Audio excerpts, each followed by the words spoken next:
Hello, welcome back to my channel. അപ്പോൾ നമ്മൾ ഇന്നൊരു പുട്ടിൻ്റെ റെസിപ്പി ആയിട്ടാണ് വന്നേക്കുന്നത്. ഗോതമ്പ് പൊടി ഉപയോഗിച്ചുള്ള പുട്ടാണ് ഞാനിന്ന് ഉണ്ടാക്കുന്നത്. അതിനായിട്ട് ഞാൻ ഈ ഒരു ബൗളിൽ 2 ബൗള് ഗോതമ്പ് പൊടി എടുത്തിട്ടുണ്ട്. ഇനി ഞാൻ ഇതിൽ ആവശ്യത്തിനുള്ള ഉപ്പ് ചേർത്ത് കൊടുക്കുന്നുണ്ട്. അത് നന്നായിട്ടൊന്ന് മിക്സാക്കി എടുക്കാം. ഇനി ഞാൻ ഈ ഒരു മാവ് കുഴച്ചെടുക്കുന്നത് ചെറിയ ചൂടുവെള്ളം ഉപയോഗിച്ചിട്ടാണ് ഈ മാവ് ഞാൻ കുഴച്ചെടുക്കുന്നത്. അപ്പോൾ നമ്മൾ മാവ് കുഴച്ചെടുക്കുമ്പോൾ പ്രത്യേകം ശ്രദ്ധിക്കേണ്ട കാര്യം, വെള്ളം ഒരിക്കലും ഒരുമിച്ച് ഒഴിച്ച് കൊടുക്കരുത്. ആവശ്യത്തിന് അപ്പപ്പോഴേ ഓരോ ഘട്ടമായിട്ടാണ് നമ്മളിതിൽ വെള്ളം ചേർത്ത് കൊടുക്കുന്നത്.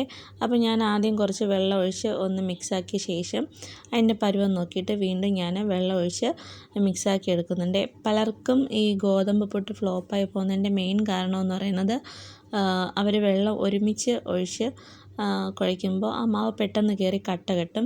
അതേപോലെ തന്നെ പച്ചവെള്ളത്തിൽ കുഴയ്ക്കുമ്പോഴും മാവ് ഇങ്ങനെ കട്ടി പിടിച്ചിരിക്കും. അപ്പോൾ നമ്മൾ പുട്ട് വെന്ത് വരുമ്പോൾ ഇങ്ങനെ സോഫ്റ്റ് അല്ലാതെ ഒരു കട്ടിക്കിരിക്കും. അപ്പോൾ അതാണ് മെയിൻ പ്രശ്നം.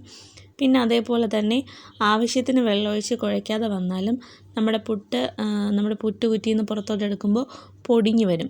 അപ്പോൾ നമ്മൾ മാവൊക്കെ ഇപ്പോൾ കുഴച്ചെടുത്തിട്ട് കയ്യിൽ പിടിക്കുമ്പോൾ ഇങ്ങനെ ചെറിയൊരു ഉണ്ടയായിട്ട് ഇരിക്കണം. എന്നാൽ പൊട്ടിച്ചിങ്ങനെ തൊഴിച്ചിടുമ്പോൾ ഇങ്ങനെ തൊഴിഞ്ഞ് വീഴണം. അതാണ് ഇതിൻ്റെ ഒരു പരുവം. അപ്പോൾ ഇനി ഞാൻ മാവൊക്കെ കുഴച്ചെടുത്തിട്ട് ഒരു 10 മിനിറ്റ് റെസ്റ്റ് ചെയ്യാൻ വെച്ചിട്ടുണ്ടായിരുന്നേ. അത് കഴിഞ്ഞിട്ട് ഞാൻ നമ്മുടെ പുട്ടുകുറ്റിയിലോട്ട് അല്പം തേങ്ങ ഇട്ടിട്ട് ശേഷം മാവിടുന്നുണ്ട്. വീണ്ടും അതിൻ്റെ മേളിൽ തേങ്ങ ഇട്ടിട്ട് വീണ്ടും മാവിടുന്നുണ്ട്. അപ്പോൾ ആ ഒരു രീതിയിൽ ഞാൻ ഈ പുട്ടുകുറ്റിയിൽ നമ്മുടെ മാവൊന്ന് ഫില്ല് ചെയ്ത് കൊടുക്കുന്നുണ്ട്.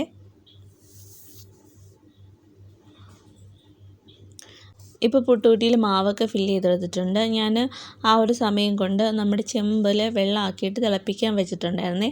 വെള്ളം തിളച്ച് വന്നപ്പോഴത്തേക്ക് ഞാനിത് വെച്ച് കൊടുത്തിട്ട് ഒരു 10 മിനിറ്റ് ആവി കയറ്റി എടുത്തിട്ടുണ്ട്. 10 മിനിറ്റ് കഴിഞ്ഞപ്പോൾ ഞാൻ പുട്ടുകുറ്റിയിൽ നിന്ന് പുറത്തോട്ട് എടുത്തിട്ടുണ്ട്. ഇതാ കണ്ടില്ല, നല്ല പെർഫെക്റ്റ് ആയിട്ടാണ് നമ്മുടെ പുട്ട് വന്നേക്കുന്നത്. നല്ല സോഫ്റ്റാണ് കേട്ടോ ഈ ഒരു പുട്ട് കഴിക്കാനായിട്ട്. അപ്പോൾ എല്ലാവരും ഈ റെസിപ്പി ഒന്ന് ട്രൈ ചെയ്ത് നോക്കണം. എൻ്റെ ചാനൽ സബ്സ്ക്രൈബ് ചെയ്യാതെ ആരെങ്കിലും കാണുന്നുണ്ടെങ്കിൽ ദയവായി സബ്സ്ക്രൈബ് ചെയ്യുക. വീഡിയോസ് ഇഷ്ടപ്പെട്ടാൽ ലൈക്ക് ചെയ്യുക. നിങ്ങളുടെ ഫീഡ്ബാക്ക്സ് കമൻറ്റ് ബോക്സിൽ അറിയിക്കുകയും വേണേ. അപ്പോൾ പുതിയൊരു വീഡിയോ ആയിട്ട് വീണ്ടും കാണുന്നവരേക്കും ബായ്.